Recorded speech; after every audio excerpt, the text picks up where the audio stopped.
大家好，歡迎嚟到乜都講頻道。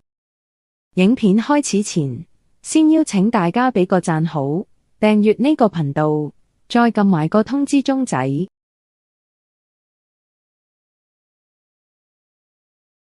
都市傳說，納粹黃金列車。幾十年嚟，搜尋活動已經延伸至前第三帝國各地嘅洞穴湖泊、地牢同掩體。儘管發現嘅遺物極為罕見。2015年8月，兩名男子提供咗據稱係透過一名喺戰爭末期協助埋葬火車嘅人嘅臨終供詞獲得嘅資訊。冇耐之後，波蘭文化部副部長皮奧特·祖霍夫斯基證實咗佢哋嘅說法。佢話透過探地雷達拍攝嘅圖像顯示出咗火車嘅輪廓。呢列火車長度超過100公尺。佢話佢睇到咗探地雷達拍攝嘅模糊影像，上面顯示出火車站台同大炮嘅形狀。佢話只有揾到火車，我哋先至可以100%確定。尋寶者從嗰時起就聚集喺嗰個地區，希望揾到隱藏喺林地下嘅納粹戰利品。好多獵人都係配備金屬探測器嘅當地人，但據報道，德國遊客亦喺該地區警惕。雅烏布日克地區當局將派遣軍事爆炸物專家進行搜查，整個過程將持續數周。當局表示，至今只發現一啲生鏽嘅金屬碎片。提出呢項主張嘅兩名男子獲得咗土地所有者波蘭鐵路公司嘅許可，可以喺該地點進行挖掘。挖掘工作於2016年8月開始，距離佢哋首次提出索賠已過咗接近1年。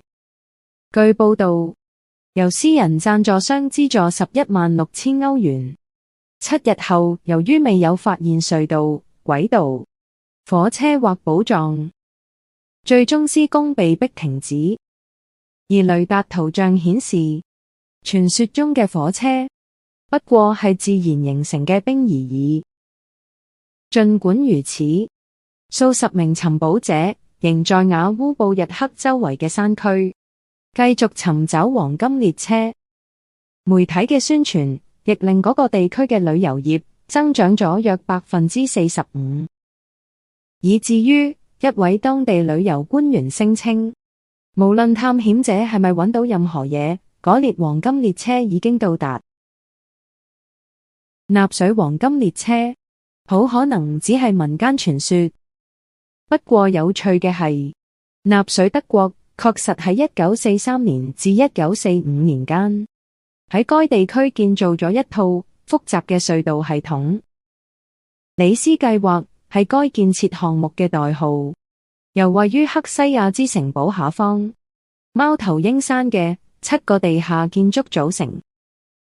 儘管呢啲隧道都未完工，而且由於缺乏文獻資料，修建嘅目的亦不得而知，但有人認為佢哋被用作地下工廠或希特拉本人嘅總部。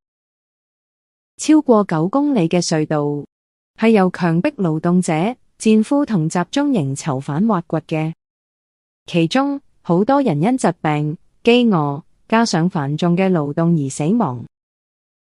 只有部分隧道用混凝土加固，部分依家已作為旅遊景點開放，展現納粹德國神秘嘅建設項目嘅風采。一名當地人喺鐵軌上自拍時，差啲俾火車撞到。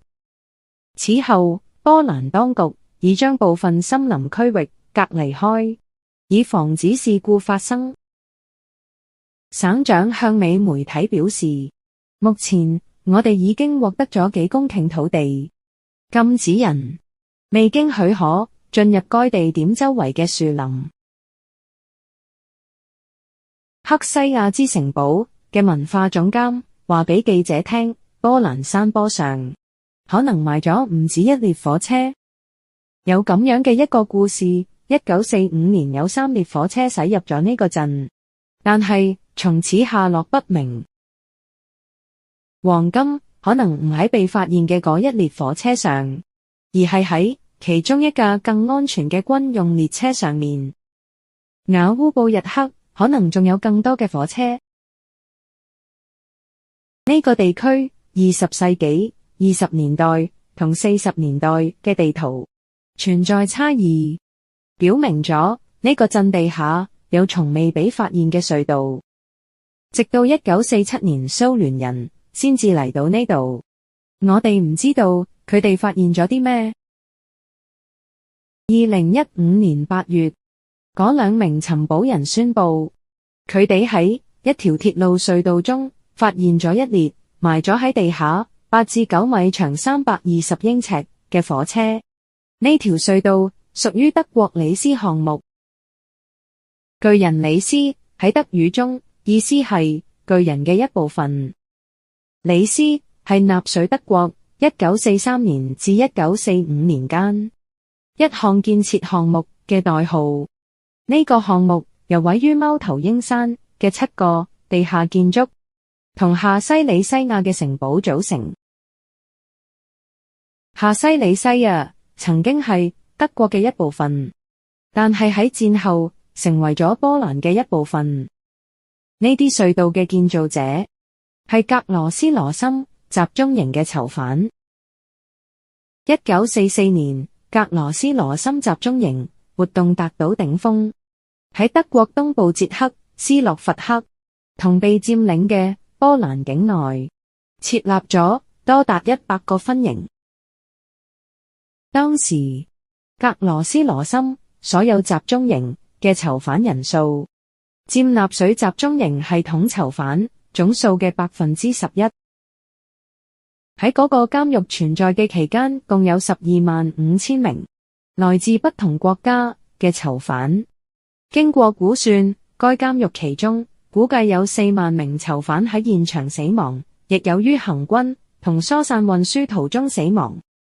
1945年2月14日，個集中營被紅軍佔領。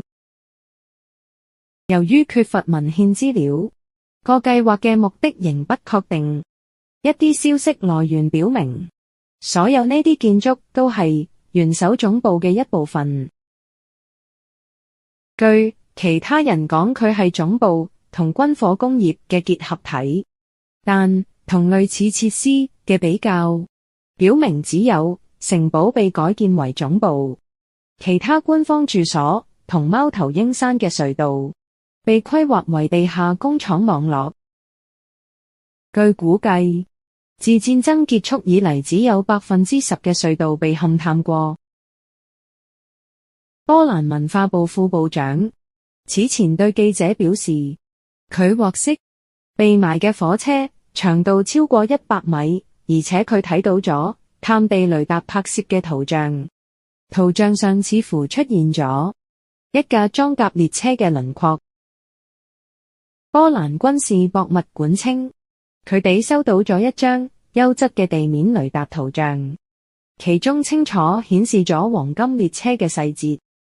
納粹黃金列車嘅發現者聲稱列車裏面可能藏有琥珀屋。今日發現納粹黃金列車嘅尋寶者首次聲稱失蹤已久，價值2.5億英鎊嘅琥珀屋可能就喺裏面。一名德國男子喺臨終前透露咗呢列火車嘅位置。隨後嗰2個尋寶者喺波蘭西南部小鎮雅烏布日克附近發現咗呢列火車。據說裏面裝滿咗黃金同被盜嘅畫作。一位著名作家甚至聲稱裏面仲有俄國沙皇嘅琥珀屋。佢係1941年納粹軍隊從一座俄國宮殿掠奪翻嚟嘅。代表2名聲稱發現火車嘅男子嘅律師已經收翻咗火車內含有黃金嘅講法。相反，佢話俾當地電視台聽，佢可能含有價值嘅礦物質。據報道，一位波蘭專家警告咁講，傳說中嘅瓦烏布日克黃金列車，實際上可能裝載咗納粹化學毒劑。呢啲毒劑將被運送到柏林保衛戰，抵抗紅軍嘅推進。華沙軍事技術學院向波蘭弗羅茨瓦夫報表示，神經毒氣塔崩可能係被埋放喺車廂中嘅末日武器之一。只有揾到火車，我哋先至能100%確定。火車喺邊度？報道講，據我哋所知，呢條隧道係由聲稱發現黃金列車嘅2名男子發現嘅，話係用1926年嘅鐵路地圖。根據報道，佢哋發現嗰條隧道位於瓦利姆園火車站附近，但最終並未發現任何寶藏。最後嘅解說，對於納粹黃金列車嘅存在，歷史學家同考古學家爭論不休。有啲人認為只係一個傳說，而另一啲人就堅信呢列列車嘅寶藏真實存在。即使至今仍未有確鑿嘅證據證實其存在，但呢個謎團吸引住世界各地嘅探險家同研究人員。呢個傳說引發咗好多人對於納粹寶藏嘅好奇心，並激發咗對呢段歷史嘅探究同討論。儘管至今為止未能揾到納粹黃金列車嘅確切位置，但呢個故事仍然吸引住人嘅注意，並成為咗一個神秘而引人入勝嘅歷史傳說。未訂閱嘅朋友，歡迎你訂閱，呢啲都係免費嘅。今集講到呢度，我哋下次再見，多謝收睇。